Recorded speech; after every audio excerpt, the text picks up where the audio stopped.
রাস্তাঘাটে দোকান পাঠে কে আছো ভাই বসিয়া নবীর উপর পড়লে দরুদ এই মাহফিলে বসিয়া আল্লাহুম্মা সাল্লি আলা সাইয়্যিদিনা মাওলানা মুহাম্মদ ওয়া আলা আলি সাইয়্যিদিনা মাওলানা মুহাম্মদ। আলহামদুলিল্লাহ ওয়া শুকরিল্লাহ। ঐতিহ্যবাহী মনকাশার দাগনবাড়ি কবরবাসী রুহের মাগফিরাত কামনার্থে অষ্টম বার্ষিক সুন্নি মহাসম্মেলনের আজকে মাহফিলের সম্মানিত মেহমান আলম আমার প্রাণ মুর্শিদ পীরে কামিল মুর্শিদে মুকাম্মিল শাহ সুফি হযরত আল্লামা হযরত মাওলানা আলহাজ মুফতি মুহাম্মদ আব্দুল্লাহ আল নোমান পীর সাহেব কেবলা মাদ্দাজিল্লাহুল আলী বারাকাল্লাহু তাআলা ফি হায়াতিহি ওয়া ইলমিহি ওয়া জুহদিহি। সকলে জবান খুলে পড়ি আলহামদুলিল্লাহ।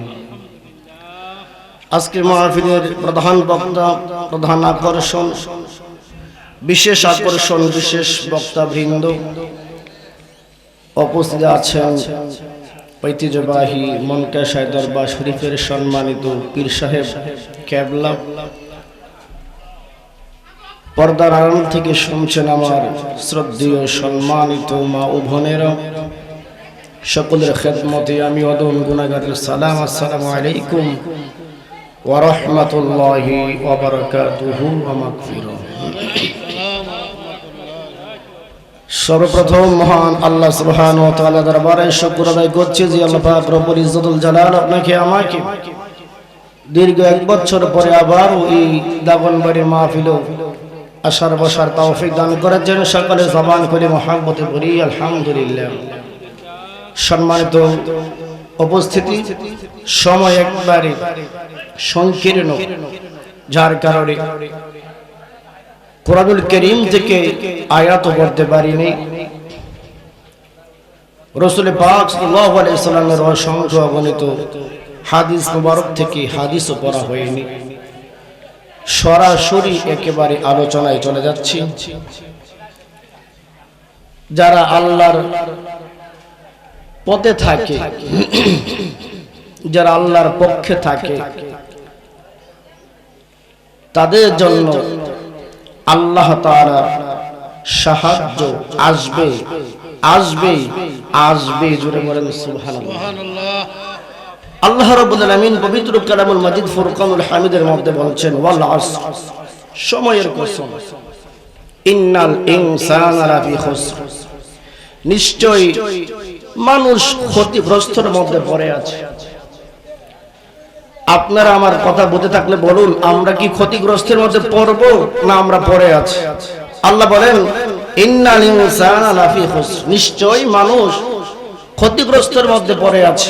ইল্লাল্লাযিনা আমানু ওয়া আমিলুস সালিহাত ওয়া তাওয়াসাউ বিল হাক্কি ওয়া তাওয়াসাউ বিস সাবর, 4 গুণওয়ালা লোক ব্যতীত সমস্ত মানুষ ক্ষতিগ্রস্তের মধ্যে পড়ে আছে।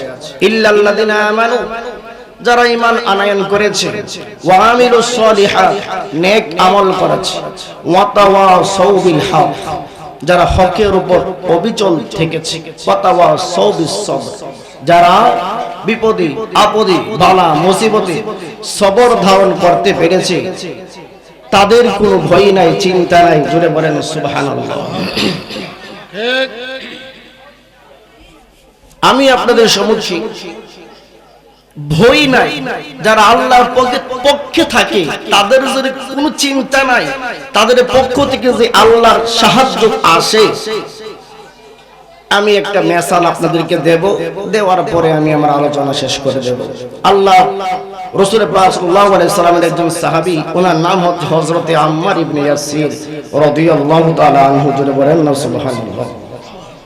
হযরত আম্মার ইবনে ইয়াসির রাদিয়াল্লাহু তাআলা আনহু যখন ইহুদি ছিলেন, আল্লাহর হাবিব সাল্লাল্লাহু আলাইহি সাল্লামের ইহুদির থেকে যখন আল্লাহর হাবিবের কালেমা পড়ে যখন মুসলমান হয়ে গেছেন, হযরত আম্মার ইবনে ইয়াসির বাড়ির মধ্যে গেলেন।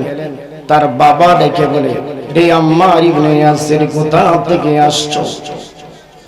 হযরত আম্মার ইবনে ইয়াসির ডেকে বলে, আমি এমন একটি দরবার থেকে এসেছি যেই দরবারে গেলে জাহান্নামী মানুষগুলো জান্নাতি হয়ে যায়। জোরে বলেন না সুবহানাল্লাহ। হযরত আম্মার ইবনে ইয়াসির রাদিয়াল্লাহু তাআলা আনহু কালেমা পড়ে মুসলমান হয়ে বাড়ির মধ্যে আসলেন। তার চাচা ডেকে বলে, রে আম্মার ইবনে ইয়াসির, কোথা থেকে আসছো? হযরত আম্মার ইবনে ইয়াসির বলে, এমন একটি দরবারে গিয়েছি যেই দরবারে গেলে জাহান্নামী মানুষগুলো জান্নাতি হয়ে যায়। জোরে বলেন সুবহানাল্লাহ। হযরত আম্মার ইবনে ইয়াসিরকে অনেক জোরাজুরি করলো, তুমি রাসূল পাকের কালেমা ছেড়ে দাও। আমি একবারে সংক্ষিপ্ত করতেছি, রাসূল পাকের কালেমা ছেড়ে দাও, নয়তোবা তোমার উপরে বড় বিপদ আসবে, মুসিবত আসবে। হযরত আম্মার ইবনে ইয়াসির দেখেন ওয়াতাওয়াসাউ বিল হক, কত মুসিবত। হযরত আম্মার ইবনে ইয়াসির রাস্তা দিয়ে যাচ্ছেন, তার বাবা তার চাচারা তাকে ধরে রাস্তার মধ্যে এই দুই হাতের তালু দিয়ে লোহার পেরেক মেরে দিয়েছে। জোরে বলেন না নাউজুবিল্লাহ। হযরত আম্মার ইবনে ইয়াসির যখন হাতের তালু দিয়ে লোহার পেরেক মেরে দিয়েছে, হাতের তালু দিয়ে রক্তগুলো ঝর্ণার মতো পড়তেছে। চিৎকার করে বলেন আল্লাহু আকবার।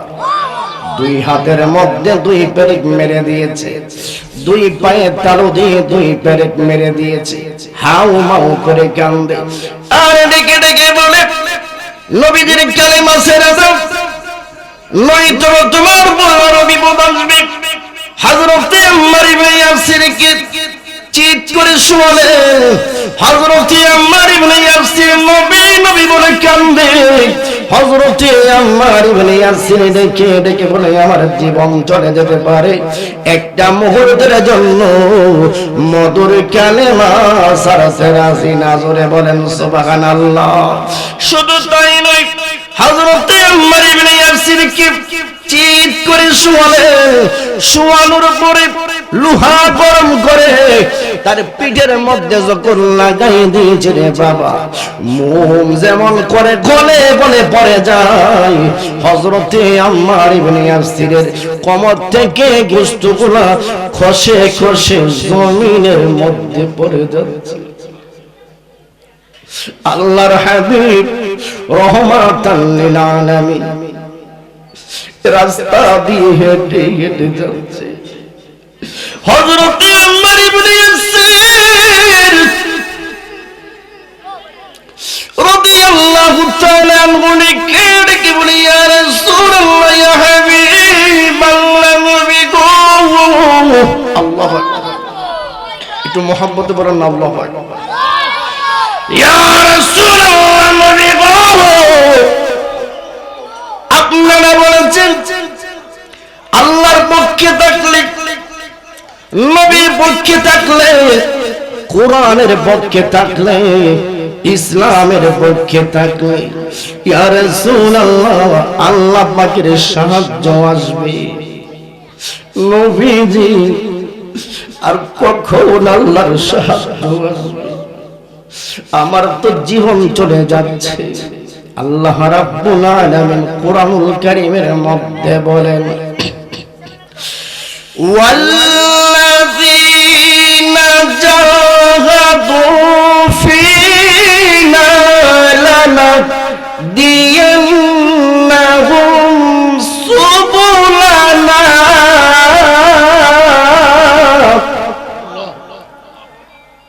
এত আস্তে আল্লাহু আকবার বললেন, জোরে বলেন না আল্লাহু আকবার। والذين جاهدوا فينا لنهدينهم سبلنا وإن الله لمع المحسنين।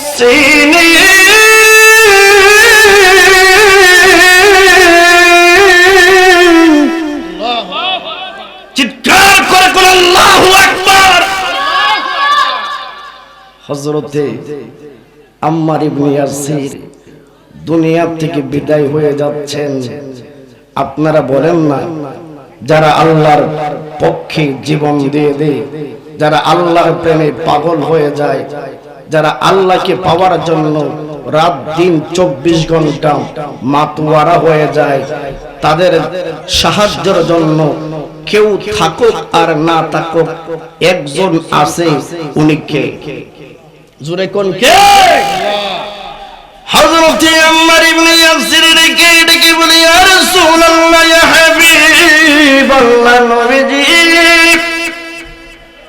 আপনারা বললেন আল্লাহর পক্ষে থাকলে, নবীর পক্ষে থাকলে, কোরআনের পক্ষে থাকলে, ইসলামের পক্ষে থাকলে ইয়া রাসূলুল্লাহ আল্লাহ পাকের সাহায্য আসবে।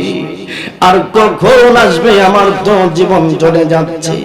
আমার নবী ডেকে বলে, রে আম্মার ইবনে ইয়াসির, চিন্তা করো না, চিন্তা করো না।